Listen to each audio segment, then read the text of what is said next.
চাই, ওয়াউযু বিকা মিনাল কবর, তোমার কাছে আমি কবরের শাস্তি থেকে বাঁচতে চাই, ওয়াউযু বিকা মিন ফিতনাতিল মাসিহিদ দাজ্জাল, তোমার কাছে আমি দাজ্জালের ফিতনা থেকে বাঁচতে চাই, ওয়াউযু বিকা মিন ফিতনাতিল মাহইয়া ওয়াল মামাত, তোমার কাছে বাঁচতে চাই ইহকালের ফিতনা হতে, তোমার কাছে বাঁচতে চাই পরকালের ফিতনা হতে, ওয়াউযু বিকা মিনাল মাসামি ওয়াল মাগরাম, তোমার কাছে বাঁচতে চাই বড় পাপ হতে, তোমার কাছে বাঁচতে চাই ঋণ কর্জ হতে, তোমার কাছে বাঁচতে চাই বড় পাপ হতে, তোমার কাছে বাঁচতে চাই ঋণ কর্জ হতে। ঋণ কর্জ আছে যার, জানাজা নেই তার। ব্যাংকে চাকরি করে, লোন নিয়ে বাড়ি গাড়ি করেছে, বউ খুশিতে আছে, দুনিয়ার পাগল, মাথায় গোবর আছে, নিজেকে দেখাচ্ছে ধনী মানুষ, তাহাজ্জুদ পড়ছে, প্রতি বছর হজ করতে যায়, উমরা করতে যায়। সম্মানিত দিনী ভাই বোন, রাসূল সাল্লাল্লাহু আলাইহি সাল্লাম পরের বাক্যে বললেন, হিফজ আমানাতিন, আমানত আছে যার, সবকিছু আছে তার, আমানত নেই যার, কোনো কিছু নেই তার। আমানত রক্ষা করার চেষ্টা করতে হবে।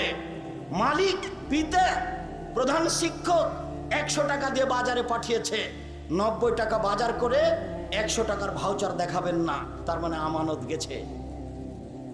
এ দিয়ে জান্নাত লাভ করা যাবে না, আমানত নষ্ট করে জান্নাত লাভ করা যায় না। সম্মানিত দিনী ভাই বোন, বলছিলাম আব্দুল্লাহ ইবনে আমর রাদিয়াল্লাহু তাআলা আনহু বলেন, রাসূলকে বলা হয়েছিল সবচেয়ে ভালো মানুষকে, আইয়ুন্নাসে আফজাল, সবচেয়ে ভালো মানুষকে। তখন আল্লাহ রাসূল বললেন, মাহমুমুল কলব সাদুকুল লিসান, মাহমুমুল কলব সাদুকুল লিসান, অন্তরে নিরাপদ যে, মুখে সত্যবাদী যে, সেই হলো সবচেয়ে ভালো মানুষ।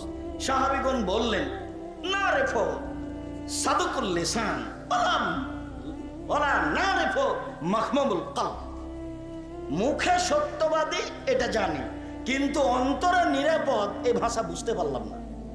রাসূল সাল্লাল্লাহু আলাইহি সাল্লাম বিশ্ববিদ্যালয়ে পড়েননি, ভাষা বললে সাহাবীরা অনেক সময় বুঝতে পারতেন না। স্বয়ং শিক্ষক হচ্ছেন আল্লাহ, মাধ্যম হচ্ছেন জিবরাইল, যার কারণে মাঝে মধ্যে ভাষা বোঝা যেত না, বুঝতে পারলাম না মাহমুমুল কলব কি জিনিস। তখন আল্লাহ রাসূল বলেন, আত্তাকিও আন্নাকিও, স্বচ্ছ পরহেজগার যে, স্বচ্ছ যে পরহেজগার যে, সেই হচ্ছে সবচেয়ে উত্তম মানুষ।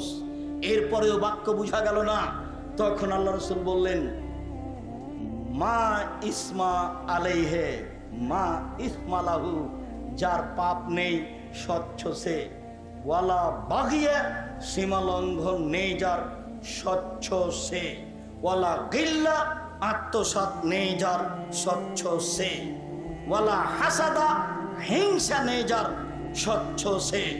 4টে জিনিস আছে যার, সবকিছু আছে তার, সেই হচ্ছে স্বচ্ছ, সেই হচ্ছে পরহেজগার, সেই হচ্ছে ভালো মানুষ।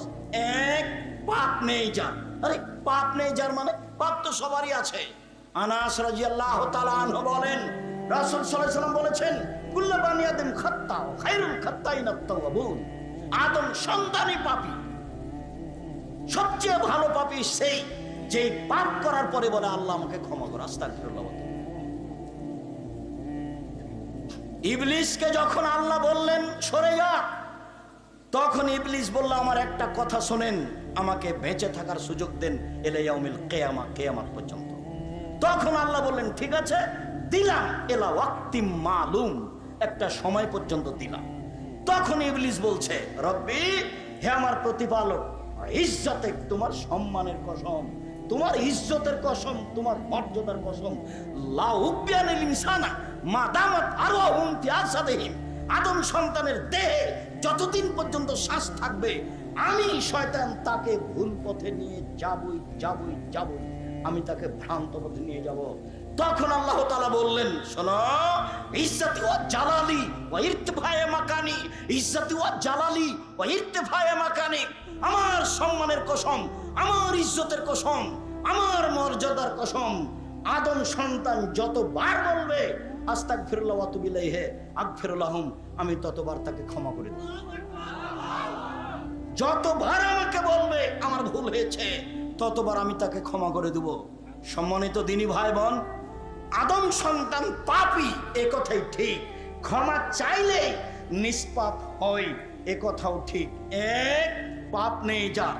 দুই, অলা বাগিয়া, সীমা লঙ্ঘন নেই যার।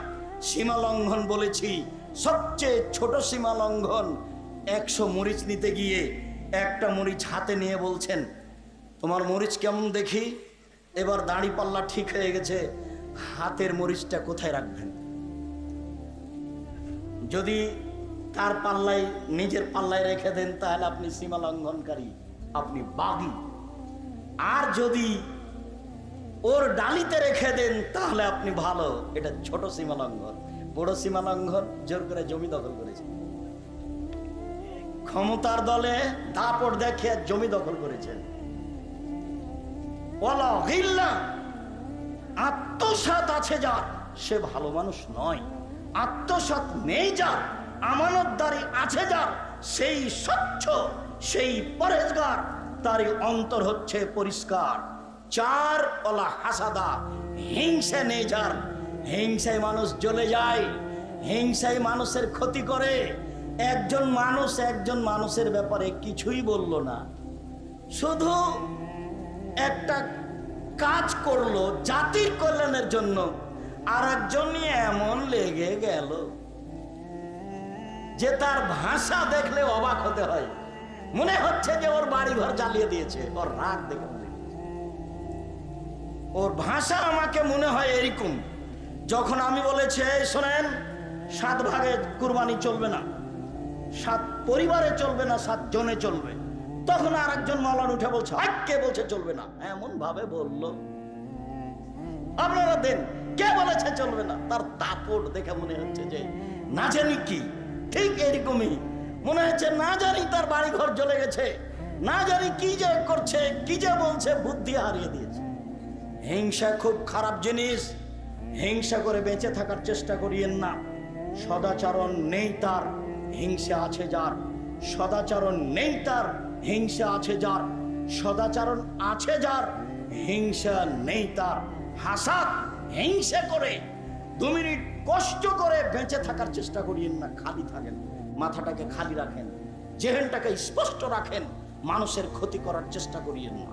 সম্মানিত দিনী ভাই বোন, রাসূল সাল্লাল্লাহু আলাইহি ওয়াসাল্লাম বলেন, আন রাজুলিন মিন জুহাইনা, জনাব সাইফ মিন কাবিলাতে জুহাইনা, আন রাজুলিন মিন জুহাইনা কালা, কালু ইয়া রাসূলুল্লাহ মা খায়রু মাউতিয়াল ইনসান। জুহাইনা কাবিলার একজন ব্যক্তি আল্লাহর নবীকে জিজ্ঞাসা করলেন, আল্লাহর নবী, আল্লাহ যে মানুষকে কল্যাণ দিয়েছেন, অনুগ্রহ দিয়েছেন, সবচেয়ে বড় অনুগ্রহ কোনটা? হাত অনুগ্রহ। কিভাবে অনুগ্রহ? যার 1 হাত নেই তাকে জিজ্ঞাসা করেন আর 1 হাতের দাম কত। পেশাব পায়খানা করার পরে পানি খরচ করতে পারে না, বদনা ধরলে পানি নিতে পারে না, পানি নিলে বদনা ধরতে পারে না।